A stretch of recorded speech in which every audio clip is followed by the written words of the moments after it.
पंचकुला नगर निगम को 3 साल अभी पूरे हुए हैं। नगर निगम के कार्यों को लेकर आपका क्या कहना है? देखिए, सबसे पहले तो राजेश जी, मैं समाचार क्यारी के YouTube चैनल के सभी दर्शकों को नए वर्ष की बधाई देना चाहता हूं, और जो इसके बाद संक्रांति व लोहड़ी का जो हमारा वो आ रहा है त्योहार, उसके लिए भी मैं सभी दर्शकों को पहले ही एडवांस में बधाई देना चाहूँगा। साथ ही साथ राजेश जी, जो आपने मुझसे ये क्वेश्चन किया कि 3 साल पूरे हुए हैं, क्या है ये, तो देखिए जनता एक एक चीज़ को, हरियाणा की बड़ी जागरूक जनता है, खास तौर से मेरे इस पंचकुला विधानसभा की जनता बिल्कुल आंखों देखा हाल इनकी लड़ाइयों का, और जिस तरह से ये इनकी कार्यशैली है सभी लोग देख रहे हैं, और वक्त आने पर इनको सही जवाब जनता ही देगी कि किस तरह से इन्होंने म्युनिसिपल कॉरपोरेशन को एक लड़ाई का, लूट का, और वैसे ही ये कहें जबरदस्ती का अड्डा बना दिया। मैं शब्दों में इसके बारे में क्या कहूँ, शायद मेरे शब्द कम पड़ जाएंगे, बातें ज़्यादा होंगी। देखिए, जो हमारी कांग्रेस की एक विचारधारा है, किसी व्यक्ति विशेष के बारे में कोई टिप्पणी, टिक्का टिप्पणी करना उचित नहीं होगा। ये इनके स्वभाव के अंदर है कि ये व्यक्ति विशेष की टिक्का टिप्पणी करते हैं।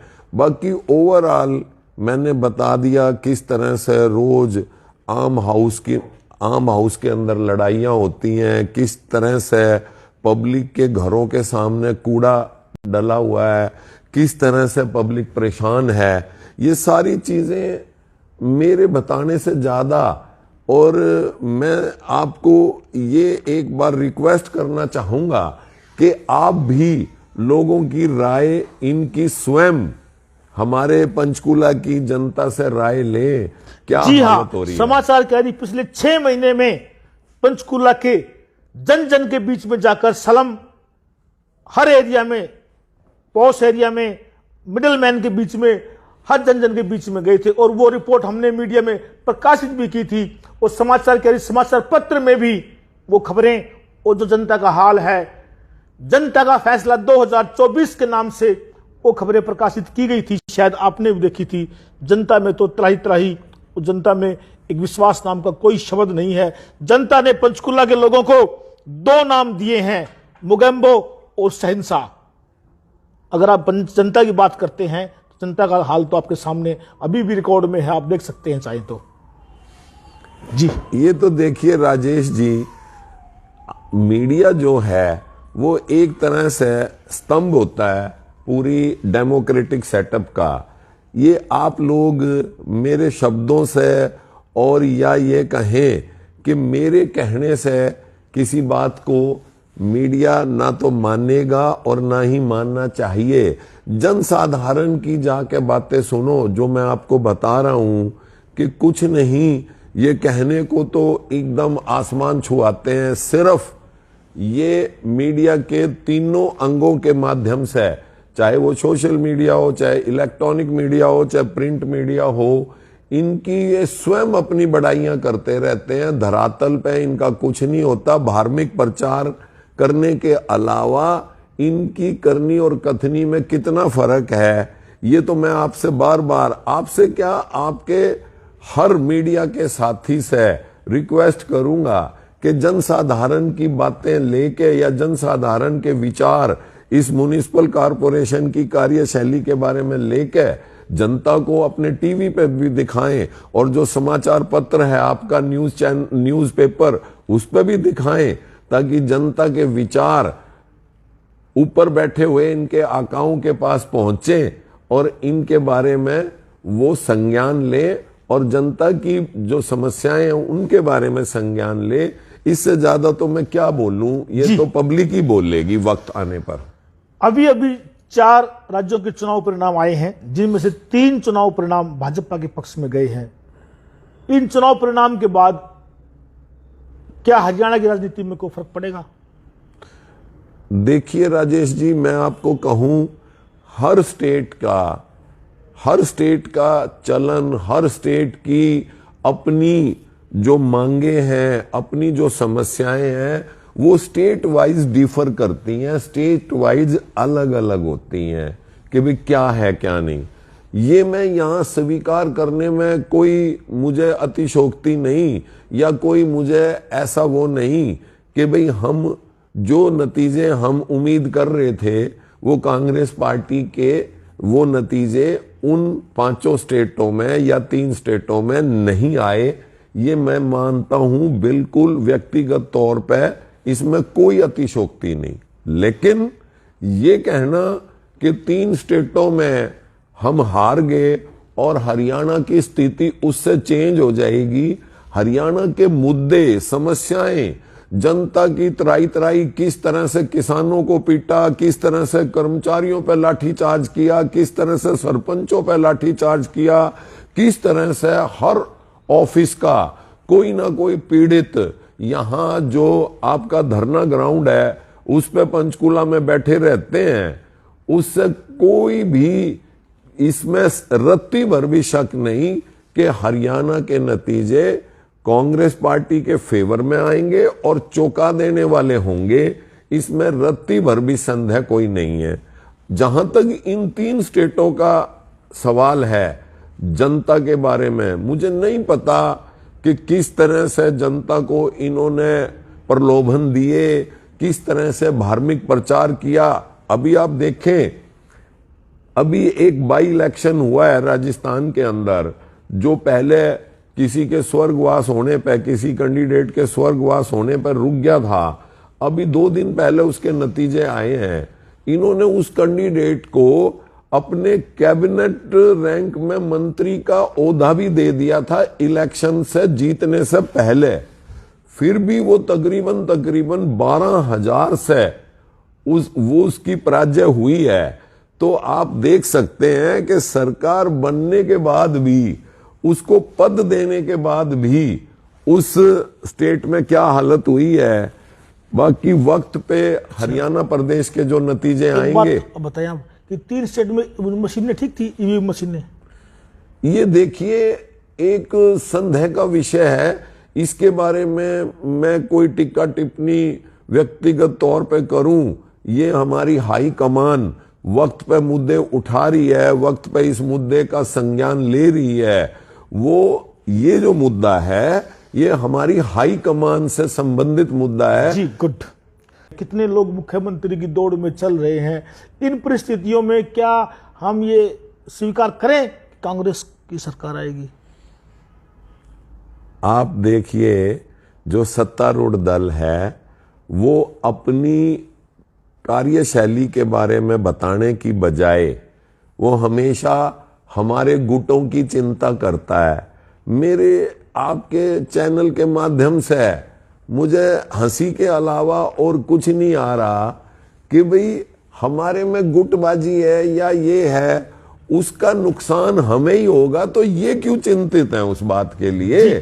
कौन सी गुटबाजी है ये आके बताएं तो सही। ये गुटबाजी है, हमारे में प्रतिस्पर्धा, हमारी 139 साल पुरानी पार्टी है, तो हमारे अंदर हर पोस्ट के लिए प्रतिस्पर्धा में बहुत से लोग हैं। उसको ये गुटबाजी का नाम दे देते हैं अपने स्वयं के स्वार्थ के लिए। मुझे तो लगता नहीं कि कोई गुटबाजी है। सब एक हैं और एक होके जनता की सेवा के लिए हम वचनबद्ध हैं, संकल्प लिए हुए हैं कि हमारी जो विचारधारा है कांग्रेस की, हमने अपनी देश की आजादी के लिए भी लाखों कांग्रेस के कार्यकर्ता जेल में भी गए और दुनिया भर के कांग्रेस के कार्यकर्ताओं ने अपने प्राणों की आहुति देश को आजाद करने के लिए दी।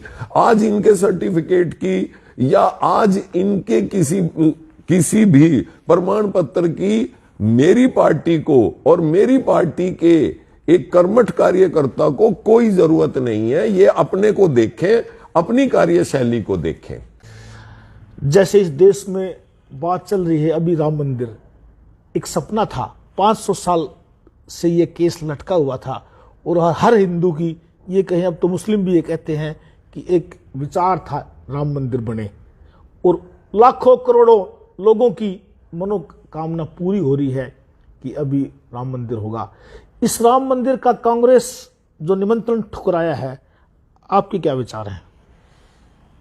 देखिए, ये जो विभिन्न चैनलों के माध्यम से एक दुष्प्रचार इस निमंत्रण को ठुकराने का या कांग्रेस पार्टी को बदनाम करने का चल रहा है, इससे मैं सहमत नहीं हूं। जी, भगवान राम हम सब के पूजनीय राम है, परमात्मा है, और हम सब हर रोज प्रतिदिन देश का हर हिंदू, चाहे वो संसार में कहीं भी रहता हो, मेरे देश का हर हिंदू वो भगवान राम की आराधना करता है, पूजा करता है।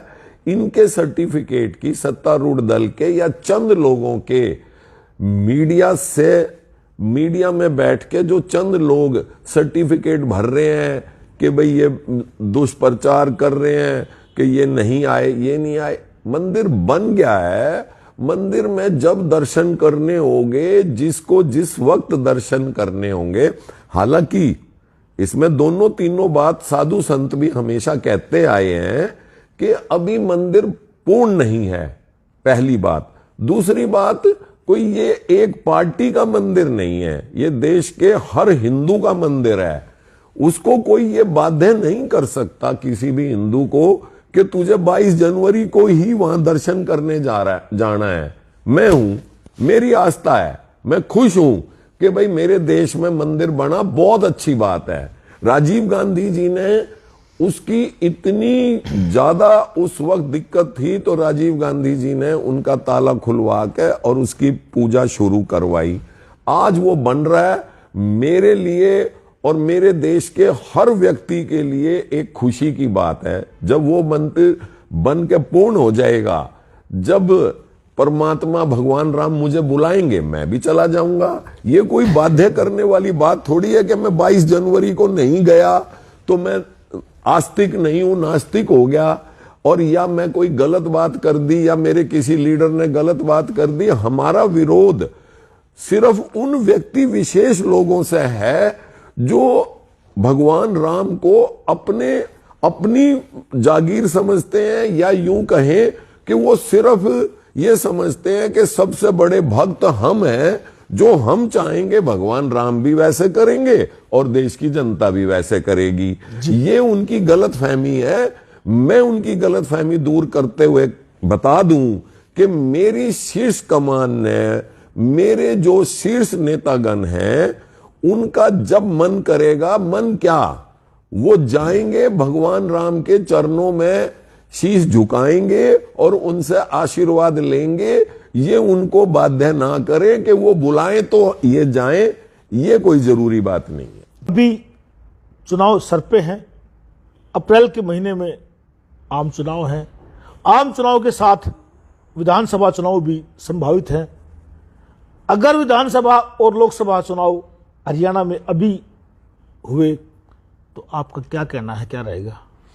देखिए राजेश जी, आपको बताऊं, चाहे कोई बीजेपी पार्टी है, चाहे कोई कांग्रेस है, चाहे कोई आम आदमी पार्टी है, चाहे कोई इंडिपेंडेंट है, हर आदमी इलेक्शन के लिए पिछले कुछ सालों से हमेशा अपने आप को तैयार रखता है, चाहे वो पार्टी है, चाहे कोई व्यक्ति विशेष है। आप कितने तैयार हैं विधानसभा चुनाव के लिए? हमारी पार्टी हमेशा लोगों की सेवा करने के लिए तैयार रहती है। हमारे लिए जीत और हार कोई खुशी या दुख का विषय नहीं है।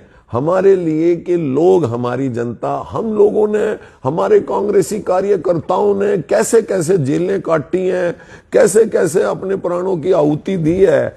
आज ये देश भूल रहा है? नहीं भूल रहा। आज कोई आम आदमी भूल सकता है कि किस तरह से भारत माता की जय, भारत माता की जय करके अपने प्राणों की आहुति कांग्रेसी कार्यकर्ताओं ने देश की आजादी के लिए दी है? इस बात को कौन भुला सकता है? इस बात को कौन नकार सकता है? मोटी बात यह है, अगर विधानसभा का इलेक्शन और पार्लियामेंट का इलेक्शन इकट्ठे होते हैं, हमें जीत की उम्मीद है कि जनता हमारे को एक बार फिर अपनी सेवा का मौका देगी जब, और नहीं देगी जब जो जनता का निर्णय होगा वो सहृदय हमें स्वीकार होगा। आपका समाचार क्यारी में पुनः स्वागत सम्मान। अगर कोई अपील आप दर्शकों को, पाठकों को करना चाहें तो आपके पास एक मौका है, अब चाहें। मैं समाचार क्यारी के दर्शकों को एक बार फिर अपील करता हूं कि जिस तरह से समाचार क्यारी पत्र और समाचार क्यारी यूट्यूब चैनल लोगों की समस्याओं को उठाता है, निडर होकर, निर्भय होकर समाचार क्यारी को हमेशा देखें और अपनी समस्याओं से समाचार क्यारी के जितने भी कर्मचारी गण हैं उनको अवगत कराएं, ताकि ये आपकी समस्याओं को सत्तारूढ़ दल के सामने रख सके और उनका समाधान करने में आपका सहयोग कर सके। अब एमएलए चुनाव में जैसे कि आपने बताया है, आपकी खुद की निजी कितनी तैयारियां हैं और आप कहां तक अपने आप को फिट मानते हैं? देखिए, मैं कांग्रेस पार्टी का कर्मठ कार्यकर्ता हूं। मुझे अगर कांग्रेस पार्टी कहेगी या किसी को भी कहेगी, मुझे कहेगी या और किसी को कहेगी, हम हमेशा जनता की सेवा करने के लिए और इलेक्शन लड़ने के लिए ऐसे तैयार रहते हैं जैसे ये किसी दूसरे का इलेक्शन नहीं, हमारा इलेक्शन है। क्योंकि हमने जनता की सेवा का संकल्प करके ही हम राजनीति में हैं। हमें इस राजनीति में बहुत अच्छा लगता है कि हम जनता की सेवा करें।